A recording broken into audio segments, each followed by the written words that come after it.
Olá, bem-vindos para mais um estudo da obra Os Mensageiros. Psicografia de Chico Xavier, ditado pelo Espírito André Luiz. Estamos no nosso estudo de número 23, analisando as vivências de André Luiz no plano espiritual e especialmente no seu serviço na Terra e na crosta, no ambiente espiritual próximo à crosta da Terra, nas colônias de socorro, nos postos em que são socorridos os espíritos sofredores. No último estudo, analisávamos a vivência de André Luiz, Vicente e Aniceto, junto aos servidores que trabalham no plano físico. E após os trabalhos da noite, eles se dirigiram ao campo, fruindo então da companhia da natureza para repor as suas energias. Vimos, no final do último estudo, a descrição de Aniceto, dos trabalhos que permitiriam a eles um descanso maior. Eles se sentaram então na relva e, percebendo que André Luiz e Vicente tinham sede de saber, Aniceto ensinou: assim me explico porque na floresta temos uma densidade forte pela pobreza das emanações em vista da impermeabilidade ao vento. Aí, o ar costuma converter-se em elemento asfixiante pelo excesso de emissões dos reinos inferiores da natureza. Na cidade, a atmosfera é compacta e o ar também sufoca, pela densidade mental das mais baixas aglomerações humanas. No campo, desse modo, temos o centro ideal. Então já começamos o estudo de hoje com um aprendizado muito grande, porque eu desconhecia essa informação que Aniceto está dando aqui. Ele está dizendo que nas florestas e nas cidades, a falta de circulação do ar torna o ambiente asfixiante, porque soma-se ao fato da ausência de ventilação as emanações fluídicas inferiores, nas cidades pelos encarnados e nas florestas pelos seres inferiores da natureza. No campo, no entanto, eles tinham essa circulação de ar e poderiam então fruir das emanações de qualidade daquele ambiente.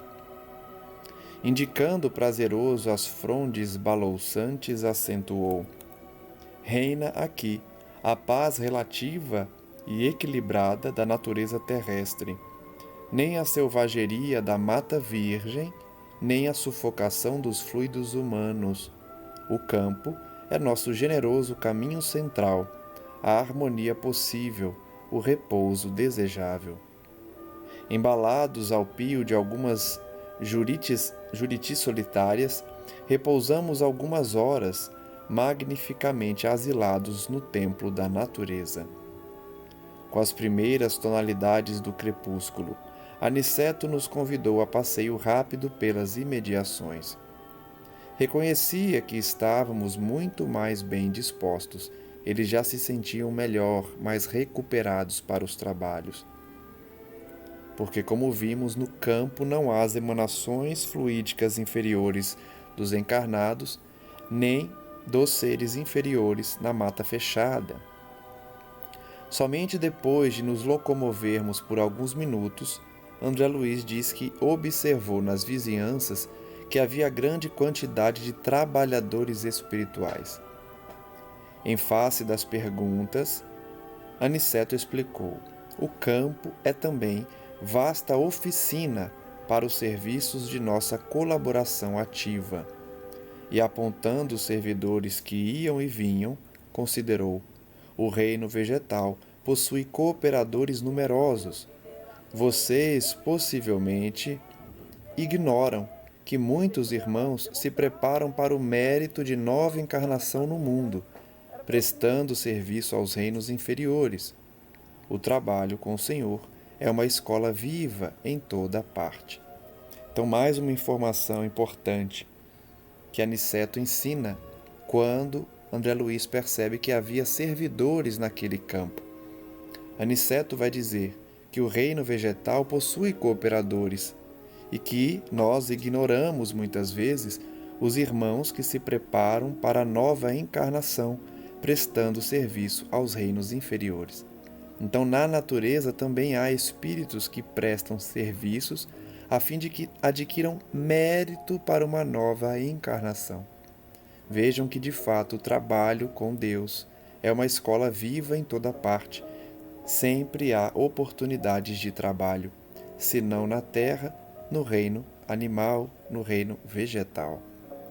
Nesse momento, André Luiz diz: nossa atenção foi atraída por significativo movimento na estrada próxima.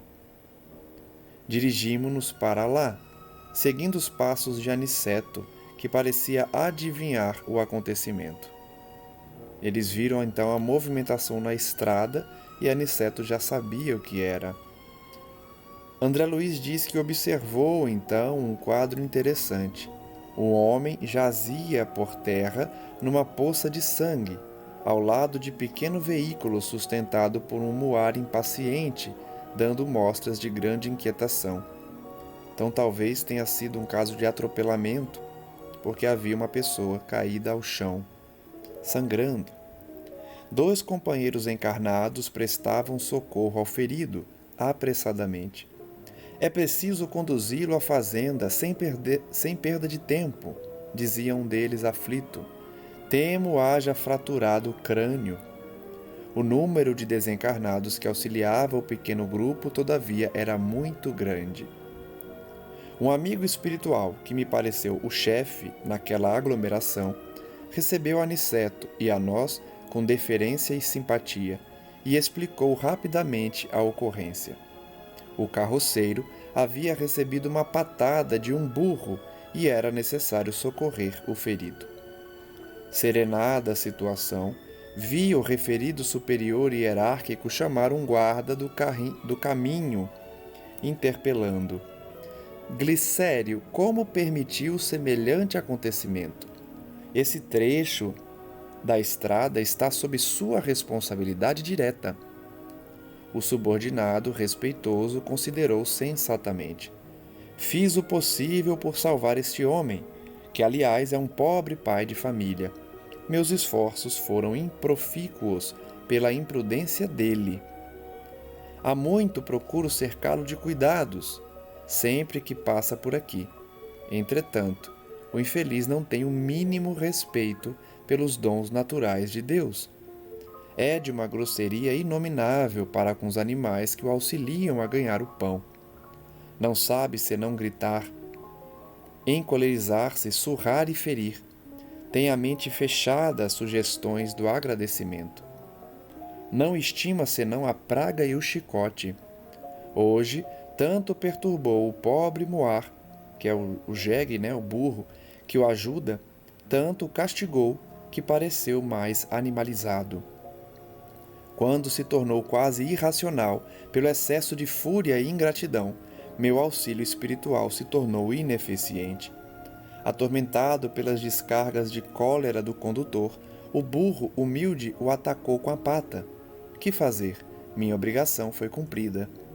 Então vejam que existe um espírito responsável por aquela estrada. O chefe dele chamou a atenção por ele ter se descuidado ali na ocorrência do acidente, e ele explica que foi o encarnado que era muito grosseiro, muito violento com seu animal, e por isso recebeu um ataque violento dele, como reação à sua cólera. O superior, então, que ouvia atenciosamente as alegações, respondeu: tens razão. E como dirigisse o olhar a Aniceto, desejando a aprovação, nosso orientador afirmou: auxiliemos o homem, quanto esteja em nossas mãos. Cumpramos nosso dever com o bem, mas não desprezemos as lições. Esse trabalhador imprudente foi punido por si mesmo. A cólera é punida por suas consequências. Ao mal segue-se o mal. que sirva então de lição para nós que estamos estudando essa obra. Vejam que a violência não estava prevista no karma daquele homem, mas a sua cólera provocou o mal que ele sofreu. Por isso o livre-arbítrio é tão importante e Deus nos dá a liberdade de escolher como vamos viver. Se vamos ser agressivos, se vamos nos encolerizar, se vamos ser pessoas mais calmas, mais prudentes. Porque a cólera é punida por suas próprias consequências.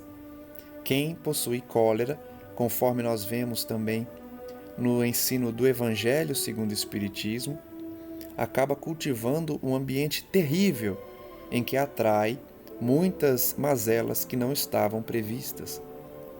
Ao mal segue-se o mal. Se os seres inferiores, nossos irmãos no grande lar da vida, ou seja, os animais, nos fornecem os valores do serviço, devemos dar-lhes, por nossa vez, os valores da educação. Ora, ninguém pode educar odiando, nem edificar algo de útil com a fúria e a brutalidade. Também que sirva de lição o trato com os animais, que nos auxiliam com seu serviço, e nós temos que retribuir com educação, com carinho também. Porque ninguém ensina com fúria, com cólera.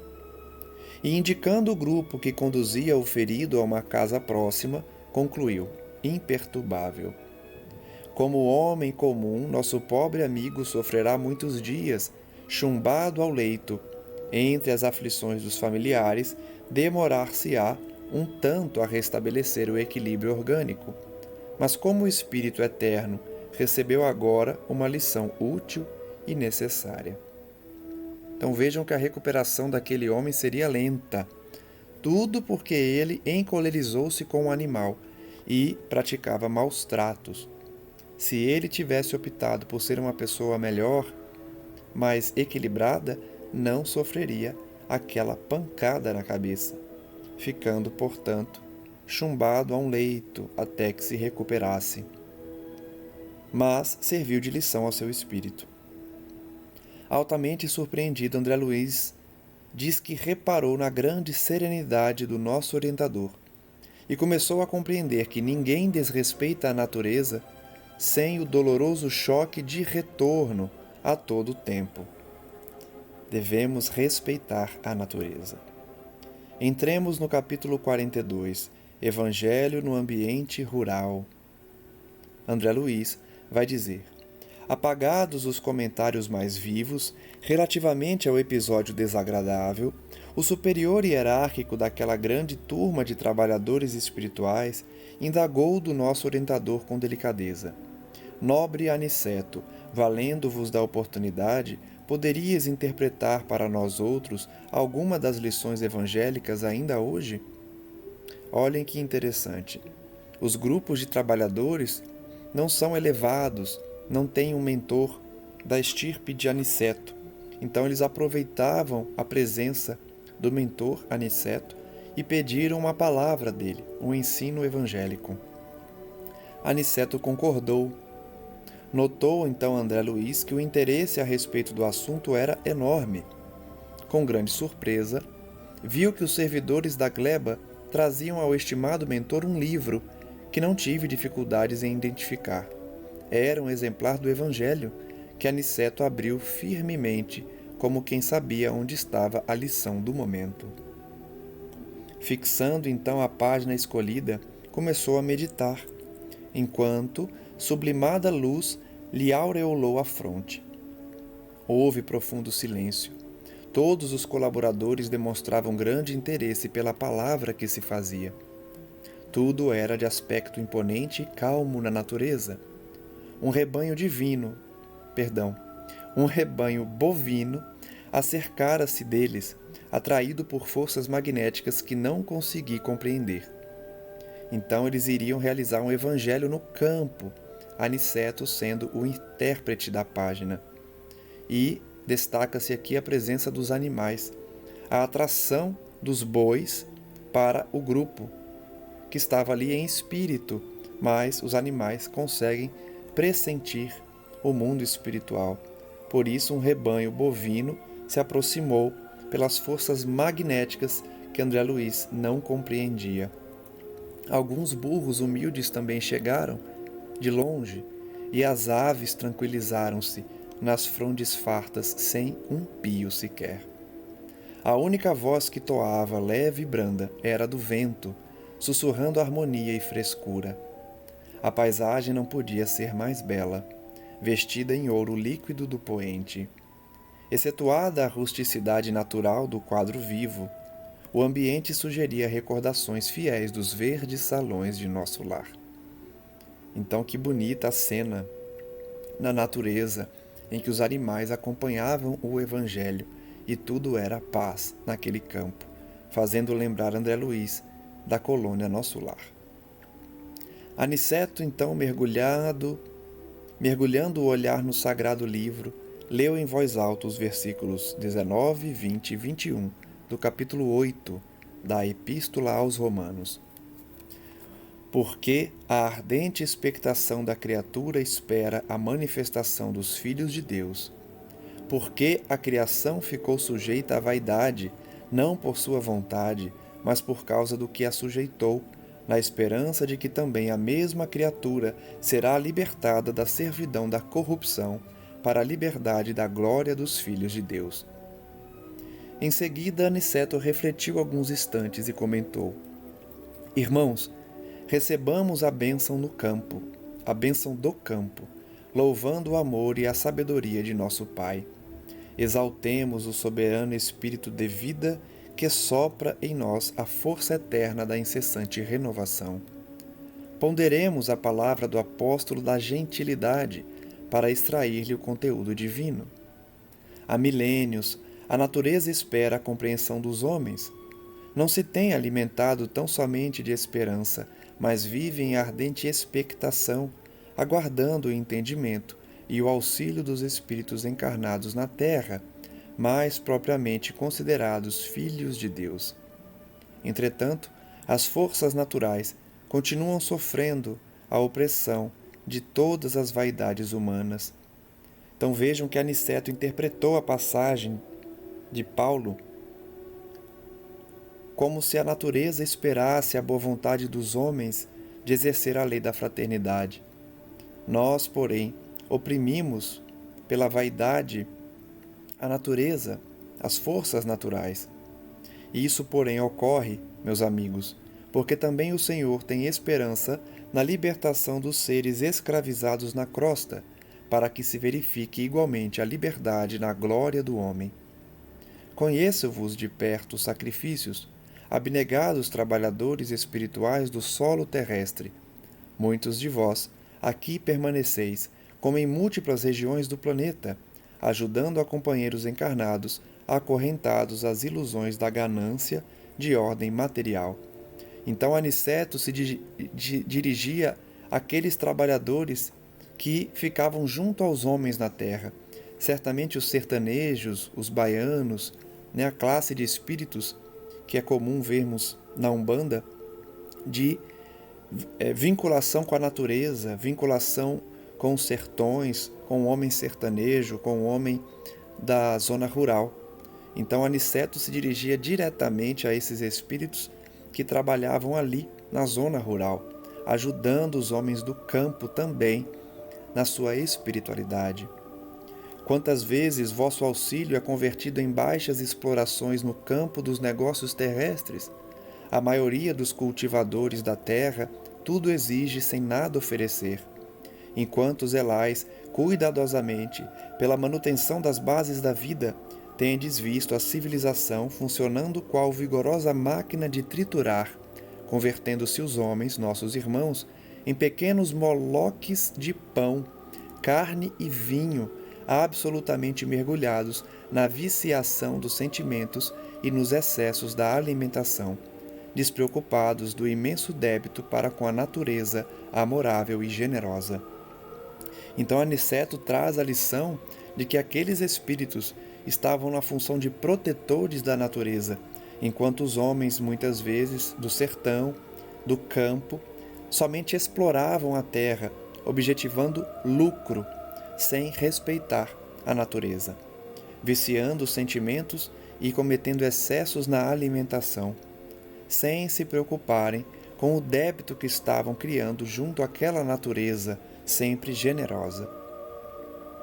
Prosseguiu Aniceto: eles oprimem as criaturas inferiores, ferem as forças benfeitoras da vida, são ingratos para com as fontes do bem, atendem às indústrias ruralistas mais pela vaidade e ambição de ganhar, que lhes são próprias, que pelo espírito de amor e utilidade, mas também não passam de infelizes servos das paixões desvairadas.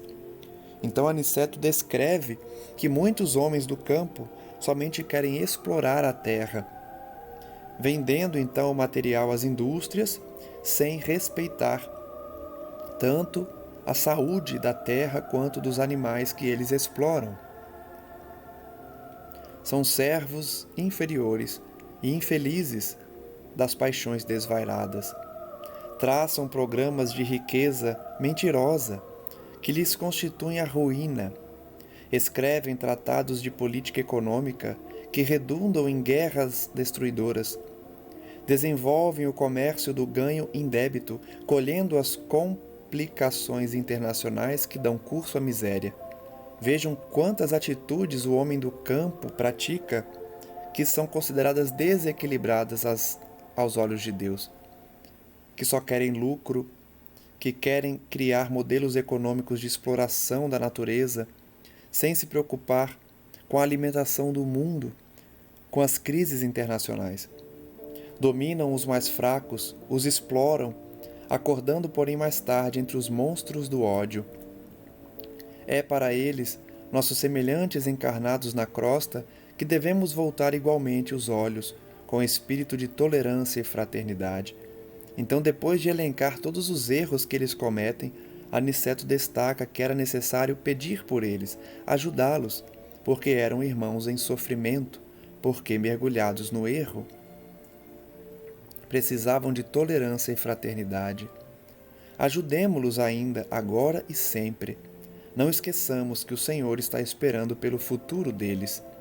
Escutemos os gemidos da criação, pedindo a luz do raciocínio humano, mas não ouvidemos também a lágrima desses escravos da corrupção, em cujas fileiras permanecíamos até ontem, auxiliando-os a despertar a consciência divina para a vida eterna.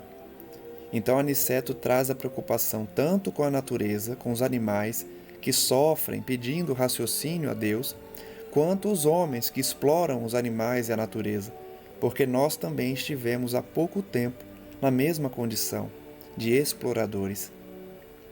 Até ontem estávamos nas mesmas fileiras. Ainda que rodeiem o campo de vaidades e insolências, auxiliemo-os ainda. O Senhor reserva acréscimos sublimes de valores evolutivos aos seres sacrificados. Então a mensagem é sempre de ajudá-los, por mais que eles cometam maldades.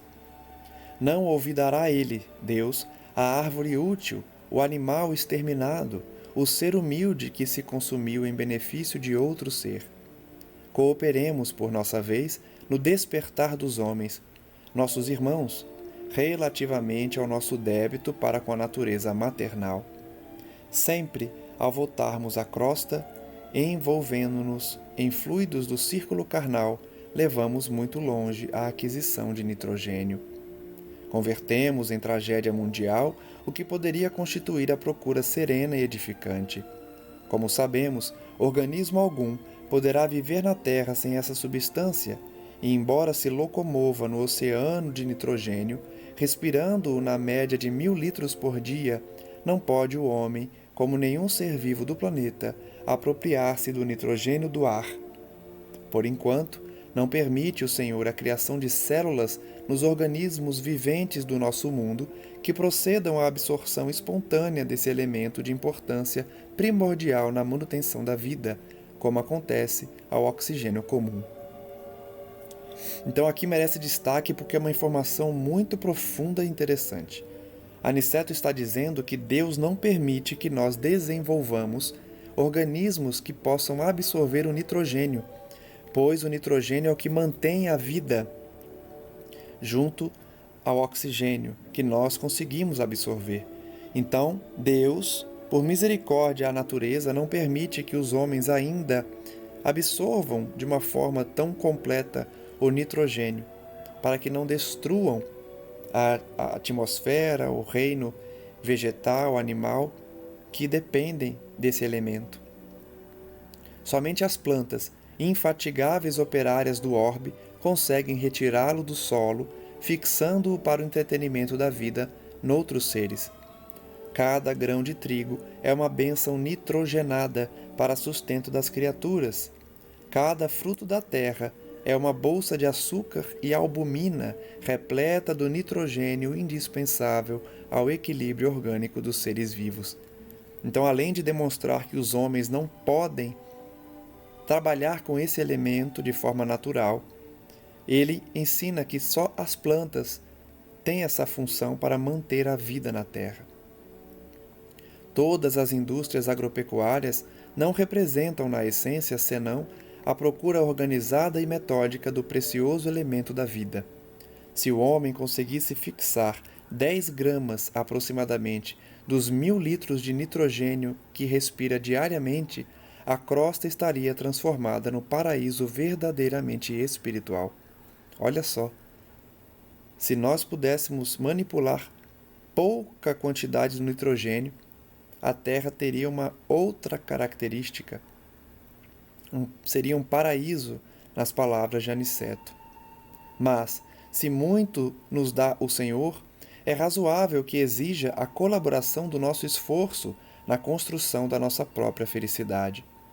Mesmo em nosso lar, ainda estamos distantes da grande conquista do alimento espontâneo pelas forças atmosféricas em caráter absoluto.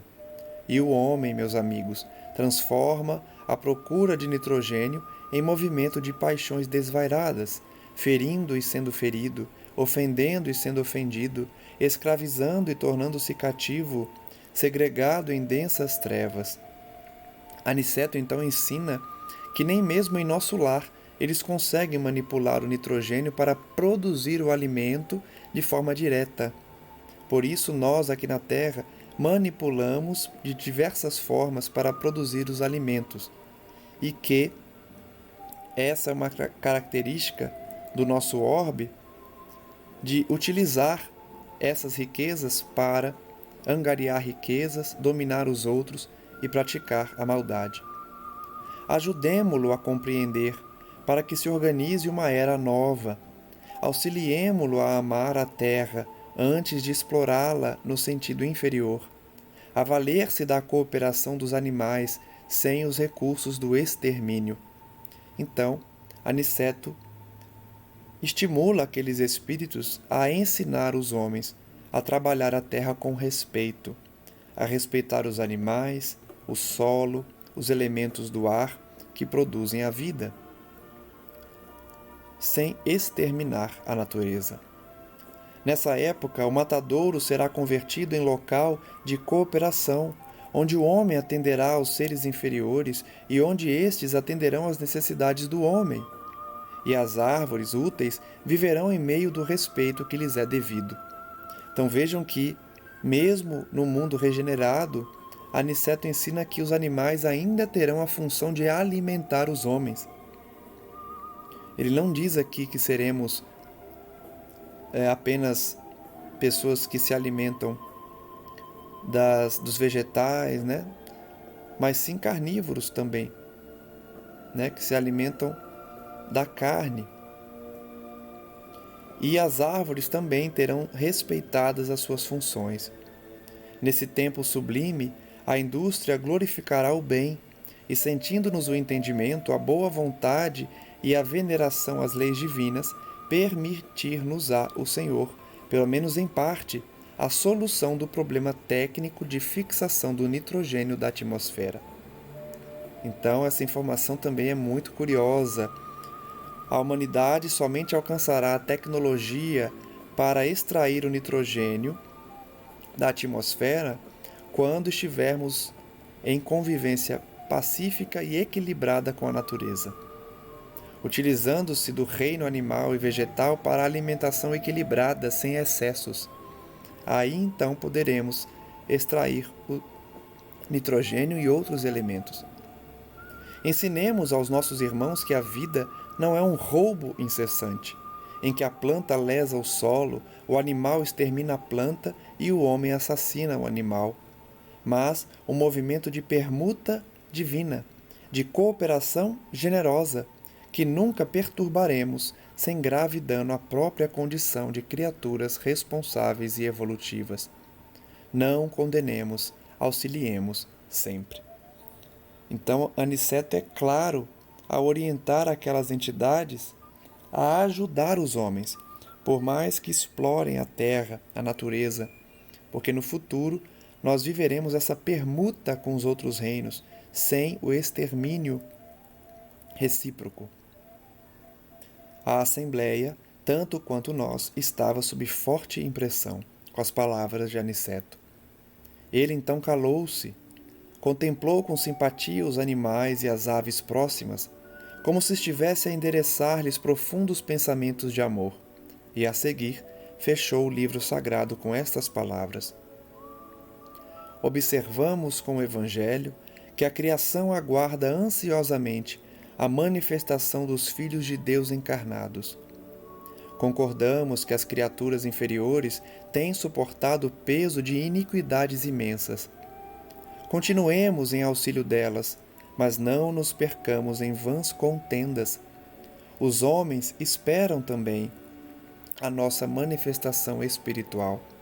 Desse modo, ajudemos a todos no capítulo do grande entendimento. Então, Aniceto destaca mais uma vez, concluindo a interpretação do Evangelho, de que as entidades ali presentes deveriam ajudar os homens, auxiliar a natureza para sofrer menos com a exploração humana, mas principalmente esclarecer a humanidade sobre as mazelas da exploração e do extermínio da natureza. Entremos no capítulo 43, antes da reunião. Os preparativos espirituais para a reunião eram ativos e complexos. Chegamos de regresso à residência de Dona Isabel, quando faltavam poucos minutos para as 18 horas, e já o salão estava repleto de trabalhadores em movimento. Então eles voltaram do campo, depois de restabelecer as energias, para a casa de Dona Isabel, para mais uma reunião. Observando com estranheza determinadas operações, fiz algumas perguntas ao nosso orientador, que esclareceu com bondade. Realizar uma sessão de trabalhos espirituais eficientes não é coisa tão simples. Quando encontramos companheiros encarnados, entregues ao serviço com devotamento e bom ânimo, isentos de preocupação, de experiências malsãs e inquietações injustificáveis, mobilizamos grandes recursos a favor do êxito necessário. Então, o serviço de devotamento e de caridade é sempre para aqueles que têm inquietações, que têm sofrimentos. E por isso as entidades precisam mobilizar recursos a favor do trabalho. Não é simples organizá-los. Claro que não podemos auxiliar atividades infantis nesse terreno. Quem não deseje cuidar de semelhantes obrigações com a seriedade devida, poderá esperar fatalmente pelos espíritos menos sérios, porquanto a morte física não significa renovação para quem não procurou renovar-se. Então, Aniceto dá duas lições aqui. Primeiro, que as entidades superiores somente auxiliam trabalhos sérios. E segundo, que grupos dos encarnados que não quiserem ter intenção séria serão vítimas de espíritos inferiores, de espíritos maldosos, que exploram, que enganam, que usam de subterfúgios para serem adorados. Então, nós aqui na Terra devemos ter esse cuidado, ter uma intenção séria no trabalho de auxílio ao próximo, de ajudar os nossos irmãos. Não com interesses, não para vermos manifestações espirituais, fenômenos, porque assim estaremos sujeitos à influência de espíritos inferiores que já viveram na Terra e após o desencarne continuaram da mesma forma, querendo dominar, querendo impor seus desejos e serem bajulados. Porque a morte física não muda ninguém. Onde se reúnam almas levianas, aí estará igualmente a leviandade. No caso de Isabel, porém, há que lhe auxiliar o esforço edificante. Em todos os setores evolutivos, é natural que o trabalhador sincero e eficiente receba recursos sempre mais vastos. Onde se encontre a atividade do bem, permanecerá a colaboração espiritual de ordem superior. Então, essa é a lição. Quem se dedica ao bem de forma sincera recebe o auxílio de entidades superiores. Calara-se o bondoso amigo. Continuei reparando as laboriosas atividades de alguns irmãos que dividiam a sala, de modo singular, utilizando longas faixas fluídicas. Aniceto veio em socorro da minha perplexidade, explicando: estes amigos estão promovendo a obra de preservação e vigilância. Serão trazidas aos trabalhos de hoje algumas dezenas de sofredores e torna-se imprescindível limitar-lhes a zona de influenciação nesse templo familiar. Para isso, nossos companheiros preparam as necessárias divisões magnéticas. Então André Luiz ficou perplexo com o trabalho de alguns trabalhadores ali, de alguns colaboradores que estavam dividindo o ambiente de forma magnética. E isso era necessário porque espíritos sofredores, perturbados, iriam ser convidados para aquela reunião. Precisavam, portanto, ser isolados para não perturbar os trabalhos. Observei, disse André Luiz, admirado, que eles magnetizavam o próprio ar. Aniceto então informou: não se impressione, André. Em nossos serviços, o magnetismo é força preponderante. Somos compelidos a movimentá-lo em grande escala. Todo o trabalho aqui na Terra usa muito do magnetismo. Nós vemos isso no Espiritismo, na Umbanda também, com muita efetividade, o uso do magnetismo animal, magnetismo das plantas, magnetismo do corpo encarnado e também do perispírito daqueles que sabem manipulá-la. Então, nesses trabalhos, junto aos encarnados e a espíritos vinculados à Terra, o magnetismo cumpre um papel determinante para a conversão deles, para o convencimento, para os trabalhos. Sorrindo, Aniceto concluiu: já os sacerdotes do Antigo Egito não ignoravam que para atingir determinados efeitos é indispensável impregnar a atmosfera de elementos espirituais, saturando-a de valores positivos da nossa vontade. Então, desde o Egito Antigo, os trabalhadores, médiuns e doutrinadores manipulam essas energias espirituais para condensar naquele espaço físico a influência do magnetismo. Todo o ar, todo o ambiente precisa ser preparado para receber as entidades. Para disseminar as luzes evangélicas aos desencarnados, são precisas providências variadas e complexas, sem o que tudo redundaria em aumento de perturbações. Então, todo aquele procedimento era necessário para se evitar perturbações, porque o atendimento era complexo. Esse núcleo é pequenino, considerado do ponto de vista material, mas apresenta grande significação para nós outros. No plano espiritual, portanto, a casa de Dona Isabel, que era pequena na terra, era grandiosa no plano espiritual por conta do trabalho que realizava. É preciso vigiar, não o esqueçamos. Enquanto as atividades de preparação espiritual seguiram intensas, Dona Isabel e Joaninha, noutra ordem de serviço, chegaram ao salão, dispondo arranjos diferentes. Usaram largamente a vassoura e o espanador, revestiram a mesa de toalha muito alva e trouxeram pequenos recipientes de água pura. Então, tanto no plano físico quanto no plano espiritual, era feita a limpeza do ambiente e a preparação para a reunião. A uma ordem de um dos superiores daquele templo doméstico, espalharam-se os vigilantes em derredor da moradia singela.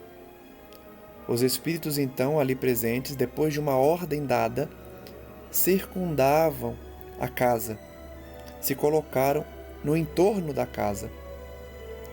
Nos menores detalhes estava a nobre supervisão dos benfeitores. Em tudo a ordem, o serviço e a simplicidade. Logo após alguns minutos, além das 18 horas, começaram a chegar os necessitados da esfera invisível ao homem comum. Então, depois das 6 da noite, começavam a chegar os espíritos que iriam ser atendidos.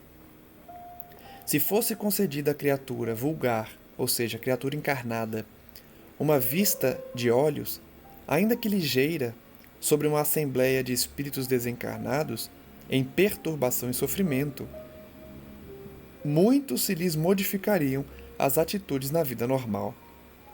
Olha que frase! Se nós aqui na Terra pudéssemos ver, por um curto espaço de tempo, um grupo de espíritos sofredores, muitos de nós mudariam de atitude, muitos de nós modificariam o pensamento e a conduta na Terra, apenas por ver por alguns segundos essas entidades sofredoras. Nessa afirmativa, devemos incluir igualmente a maioria dos próprios espiritistas que frequentam as reuniões doutrinárias, alheios ao esforço autoeducativo, guardando da espiritualidade uma vaga ideia na preocupação de atender ao egoísmo habitual. Essa é uma lição importante também. Aniceto faz uma crítica direta ao espírita, que aprende o evangelho, mas não coloca em prática, que não altera o seu íntimo, não realiza a reforma íntima tão necessária. O quadro de retificação individual, de retificações individuais após a morte do corpo é tão extenso e variado que não encontramos palavras para definir a imensa surpresa. Então, no plano espiritual, causa surpresa a quantidade de variações das retificações espirituais em cada um dos indivíduos. Aqueles rostos esqueléticos causavam compaixão. Chegavam ao recinto aquelas entidades perturbadas em pequenos magotes, grupos, seguidas de orientadores fraternais. Pareciam cadáveres erguidos do leito da morte. Alguns se locomoviam com grande dificuldade. Tínhamos diante dos olhos uma autêntica reunião de coxos e estropiados, ou seja, de deficientes físicos, ainda que desencarnados, segundo o símbolo evangélico. Em maioria, esclareceu Aniceto, são irmãos abatidos e amargurados, que desejam a renovação sem saber como iniciar a tarefa. Aqui poderemos observar apenas sofredores dessa natureza, porque o santuário familiar de Isidoro e Isabel não está preparado para receber entidades deliberadamente perversas. Cada agrupamento tem seus fins. Então, aquela reunião serviria para atender espíritos sofredores, que queriam ser ajudados, não espíritos rebeldes e maus, porque a casa de Dona Isabel não tinha estrutura para receber entidades perversas. Por isso que a espiritualidade vai ensinar que dentro de casa não se deve realizar reuniões mediúnicas. O evangelho no lar, sim. A oração diária, sim. Mas reuniões mediúnicas, não. Não é aconselhável, porque entidades malignas, entidades perversas, são trazidas para as reuniões mediúnicas. O cenário ideal é o centro espírita. Lá elas poderão ser, de fato, auxiliadas, enquanto que nas residências causam muitos transtornos na família, sofrimentos, depressões, angústias e brigas, contendas, pela presença, pela simples presença dessas entidades. Então, como a casa de Dona Isabel não tinha preparo para receber entidades malignas, receberia entidades deficientes na moralidade e na construção dos seus perispíritos também. Com efeito, os recém-chegados estampavam profunda angústia na expressão fisionômica.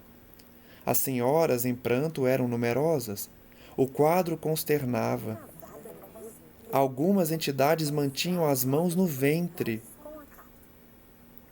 Algumas entidades mantinham então as mãos na barriga, no ventre, calcando regiões feridas. Não eram poucas as que traziam ataduras e faixas. Então, eram espíritos feridos que levavam as suas feridas para os corpos também espirituais. Muitos, nos disse o mentor, não concordam ainda com as realidades da morte corporal. E toda essa gente, de modo geral, está prisioneira da ideia de enfermidade. Então vejam como a mente humana é poderosa.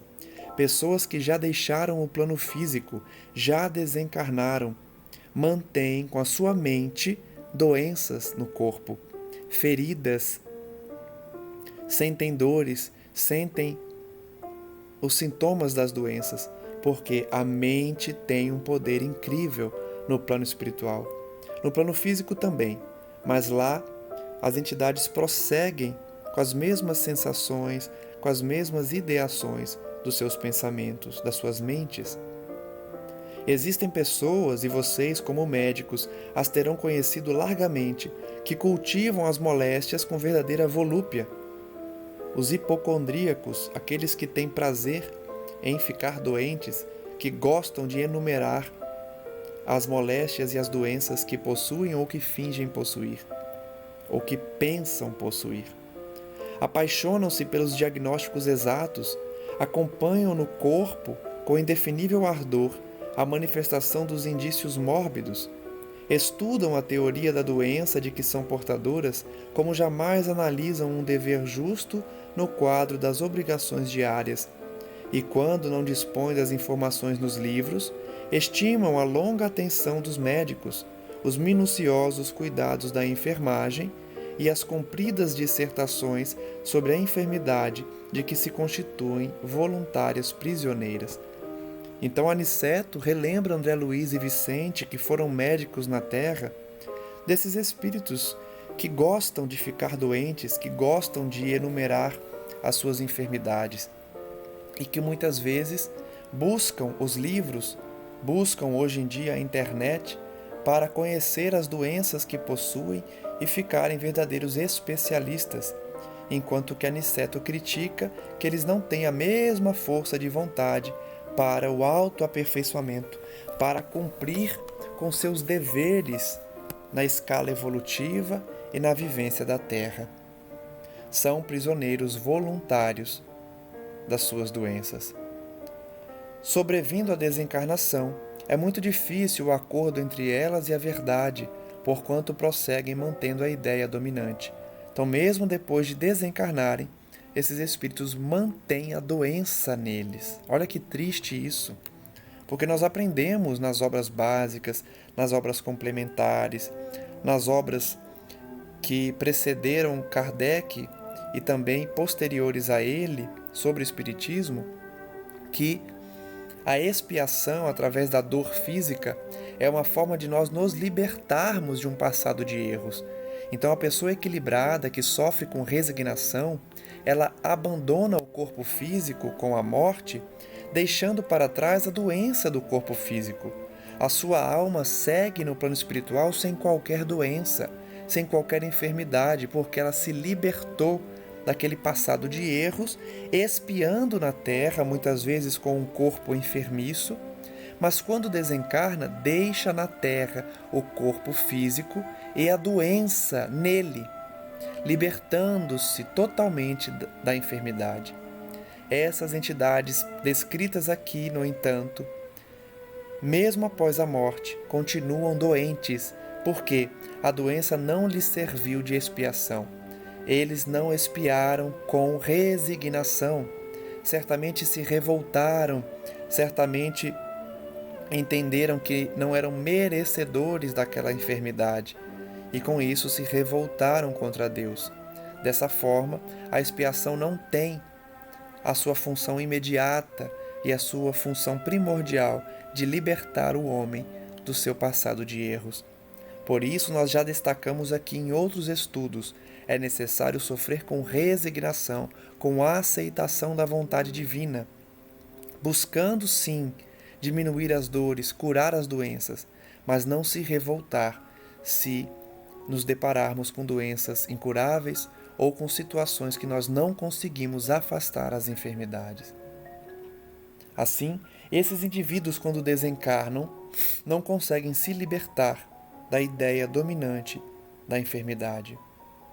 Às vezes, no fundo, são boas pessoas, são boas almas, delicadas e dedicadas aos parentes de sangue, aproveitáveis na esfera restrita do entendimento a que se recolhem, ou seja, junto à sua família.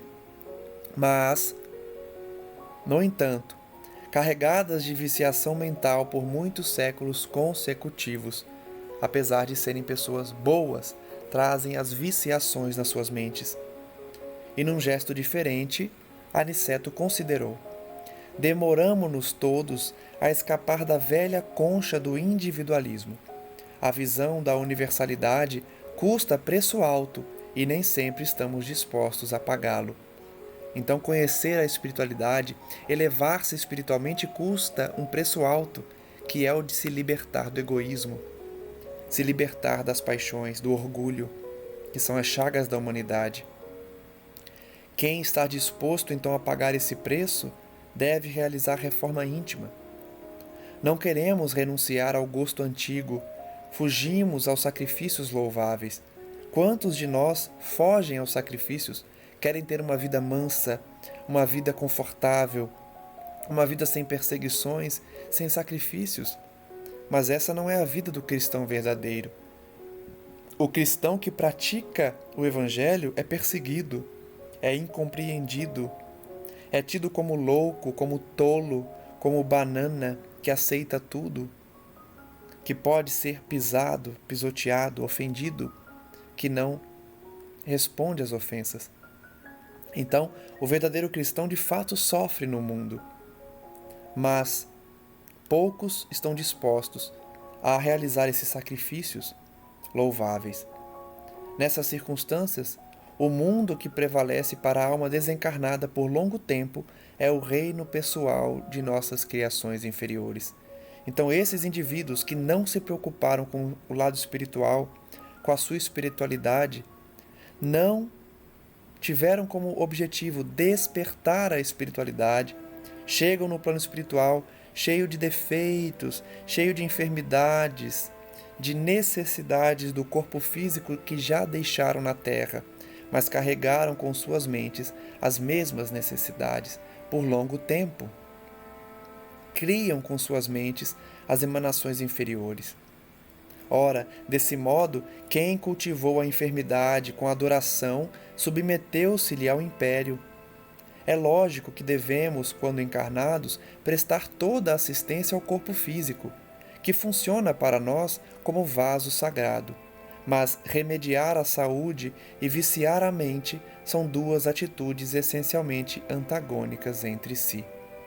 Então, que sirva de lição esse último parágrafo, em que Aniceto ensina que nós devemos prestar assistência ao corpo físico, cuidar do nosso corpo, tomar os remédios, ir ao médico, ouvir os preceitos do médico, cuidar da alma, do espírito, para que o corpo físico tenha saúde. Devemos dar assistência ao corpo físico, que é o nosso vaso sagrado. Porém, cuidar do corpo e viciar a mente são atitudes antagônicas entre si. Tomemos, portanto, esse cuidado de cuidar do corpo físico, mas também cuidar da alma, despertar a espiritualidade, descobrir essa espiritualidade que habita em nós, a fim de que a cada dia cuidemos do corpo físico e ao mesmo tempo, e especialmente, cuidemos da nossa alma. Praticando o bem, realizando a reforma íntima, perdoando as ofensas e dando a assistência aos sofredores, sempre que convidados para tanto. Seja na família, seja no trabalho, seja no convívio social, com os mendigos, com os pedintes, com os viciados, com os criminosos. Tenhamos compaixão para com os que erram, para com os pecadores, como Jesus teve a mesma compaixão e prossegue tendo para conosco. Que sirva de lição, então, para o estudo de hoje, essa necessidade de buscarmos a elevação espiritual nos trabalhos da terra e nos trabalhos espirituais, a fim de que as entidades superiores enxerguem em nós verdadeiros discípulos do Evangelho cristão, na prática, na conduta e no pensamento, a fim de que essa identidade de sentimentos e de pensamentos constitua-se num trabalho em que esses espíritos se utilizem de nós e de nossa casa para criar ambientes de repouso, de socorro e de trabalho junto à senda do Cristo.